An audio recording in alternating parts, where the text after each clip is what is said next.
책임입니다. 오랜만에 뵙는데 그동안 건강하게 잘 지내셨죠? 전 둘째 딸 출산, 회복 건강하게 잘 하고 돌아왔어요. 제가 오늘 소개할 책은 거실 공부의 마법입니다. 2달 전쯤에 SBS 스페셜로 내 아이 어디서 키울까에 입으로 공간의 힘이 방송되었고, 방송 내용 중에 도쿄대학교 의학부에 자녀 4명을 모두 입학시킨 엄마가 소개되었고, 그 비법으로 거실 학습에 대해서 이야기했고, 또 도쿄대학생의 75%가 초등학생 때 거실에서 공부했다고 합니다. 우리나라에서 유명한 가수인 적도 자신을 포함한 3형제가 서울대학교에 입학했는데, 자신은 어렸을 때 공부방이 따로 없었고 거실에 큰 테이블이 있어서 엄마와 함께 공부했다고 합니다. 그럼 평생 공부 저력을 키워줄 수 있는 힘, 거실 공부의 마법에 대해서 한번 만나보시죠. 그렇다면 거실의 어떤 점이 아이의 공부에 도움이 되었을까요? 거실에는 바로 엄마와 아빠가 함께 있다는 거죠. 아이가 공부할 때 모르는 것이 있으면 엄마 아빠한테 질문하고 바로 대답을 구할 수도 있고, 칭찬도 받을 수 있어서 혼자 공부하는 것보다 따뜻한 분위기에서 더 재밌고 즐겁게 공부할 수 있다는 거죠. 저자는 거실만 보아도 그 집의 아이가 똑똑한지 알 수 있다고 하는데요. 여러분의 거실은 어떤가요? 대부분 아이가 초등학교에 입학하면 공부방을 따로 마련해주고 거실에선 TV를 보는 등 휴식을 취하는 경우가 많죠. 전문가인 저자는 똑똑한 아이의 거실에는 반드시 3가지가 있다고 해요. 바로 도감, 지도, 사전입니다. 여러분의 거실에는 이 3가지가 구비되어 있나요? 도감이나 사전은 아이의 공부방이나 거실에 비치되어 있어도 아이가 혼자 들춰보는 경우는 거의 없어서 한탄하는 분들도 많죠. 이 책에는 3가지를 활용하는 구체적인 방법이 나와 있습니다. 그럼 이 책의 일부 읽어드릴게요. 도감, 지도, 사전을 보면서 자녀와 함께 신기해하고 새로운 발견에 놀라고 그것이 주는 즐거움에 빠져보세요. 도감, 지도, 사전을 가지고 놀면 놀수록 아이의 지적 호기심과 공부 저력이 쑥쑥 성장하는 걸 몸소 느낄 수 있을 겁니다. 저는 이 책이 그러한 즐거움을 효과적으로 전달할 수 있을 것이라고 자부합니다.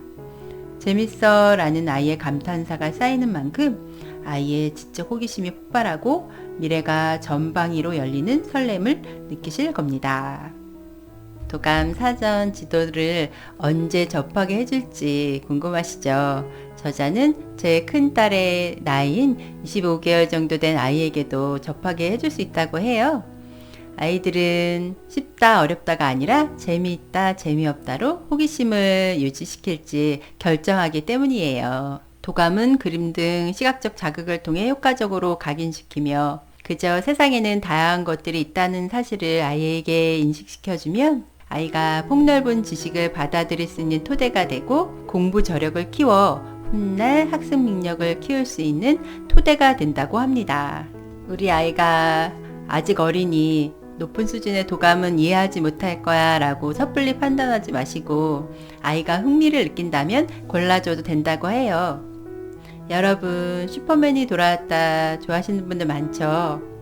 송일국의 새 쌍둥이인 삼둥이도 출연했었는데 그중 둘째인 민국이가 35개월쯤에 출연해서 공룡 이름을 술술 이야기하는 장면이 있었어요. 어른들도 외우기 힘든 이름들이었는데요. 그리고 아이가 빨리 도감에 친해지게 하기 위해서 TV 시청을 하면서 동물들이 나오면 도감을 자연스럽게 들춰보는 거예요. 글씨보다는 그림 위주로 보면서 아이와 시간들이 쌓이다 보면 아이가 혼자 도감을 찾아보는 날이 온다고 해요. 다음은 지도인데요. 지도는 아이의 세계를 몰라보게 확대시킬 수 있어서 좋고 거실에 아이의 눈높이에 맞춰 우리나라 지도나 세계 지도 등을 붙여놓고 TV를 시청하면서 지명이 나오거나 여행 계획을 짤 때 지도에 표시해두면 더 빨리 친해질 수 있다고 해요. 지구본은 입체적으로 세계 속에서 우리나라의 위치를 파악할 수 있고 TV 옆에 둘 것을 추천합니다. 디지털 지도도 병행하면 더 효과가 좋다고 합니다. 제가 요즘에 큰딸인 나연이와 지구본과 이 비행기로 자주 놀아주고 있어요. 마지막으로 사전인데요. 요즘 스마트폰으로 단어를 검색하지 사전을 찾아보는 경우 거의 없죠. 그런데 사전의 종이 질감이 아이의 뇌를 자극해서 그 의미가 더 분명하게 남는다고 합니다. 아이의 언어 능력을 키워줄 수 있는데 도감이나 지도보다 아이가 혼자 접하기 어려우니까 평소에 부모가 자주 사전을 펼쳐보아 재미있어 하는 모습을 보이면 아이가 사전에 대한 거부감을 더 빨리 없앨 수 있다고 해요. 어려운 단어의 경우에는 영상과 함께 보여주면 더 효과가 좋겠죠. 사전과 어른용 사전을 함께 구비할 것을 권하는데 아이용 사전에는 최소한의 단어만 써서 아이가 알고 싶은 단어가 없는 경우가 종종 있기 때문이라고 합니다. 요즘 좋은 대학에 들어가기 위해서는 통합적 사고나 창의적 사고를 요구하는 경우가 많죠. 저자는 도감, 지도, 사전은 세 가지를 함께 활용하면 통합적 사고를 키울 수 있는데 큰 도움이 된다고 해요. 땡땡 섬에서 따오기 번식에 성공하다라는 뉴스를 접했을 때 우선 도감으로 따오기를 찾아보고 섬은 지도로 찾아보고 번식하다라는 의미는 아이가 어려우니까 사전을 통해서 익히게 되면 통합적 사고를 키우는데 도움이 되겠죠. 거실에 도감이나 지도, 사전을 두고 엄마 아빠와 아이가 함께 공부하면 엄마 아빠가 편하게 TV 시청하기도 어렵고 아이의 질문에 일일이 대답해 주려면 귀찮을 수도 있죠. 초등학교에 들어가기 전에 아이에게 세 가지를 접해주면 백지 상태로 입학하는 것보다 훨씬 더 공부를 쉽게 받아들일 수 있다고 해요. 또 아이의 질문에 정답을 말해줄 필요는 없고 함께 도감이나 사전을 찾아보자 라고 도감을 함께 들춰보면서 아이와 자연스럽게 얘기하고 칭찬을 해주는 등 반응을 보이면 아이가 재밌고 즐겁게 지식을 터득하는 방법을 습득하게 되는 거죠. 이렇게 즐거운 시간들이 쌓이다 보면 아이가 중학생 때쯤이면은 혼자 학습하는 방법을 터득할 수 있어서 서울대 등 명문대에 입학할 수 있는 가능성이 훨씬 더 커지겠죠.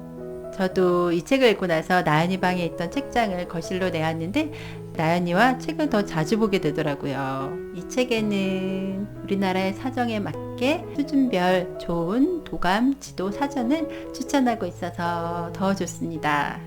끝까지 영상 함께 해주셔서 감사합니다. 지금까지 책이 제게 전해준 행복과 행운을 여러분께도 전하고픈 책 이모였습니다. 2019년에는 제가 둘째 딸 임신과 출산으로 영상을 자주 못 올렸는데도 넉넉한 마음으로 함께 해주셔서 감사합니다. 2020년에도 두 딸아이 잘 키우면서 저 역시도 잘 성장하는 모습 보여드릴게요. 2020년에는 여러분도 새해 복 많이 받으시고 건강하시고 행복과 행운이 가득해서 꽃길만 걷기를 기원합니다. 2020년에도 저와 함께 해주실 거죠? 다음에 또 좋은 영상으로 봬요.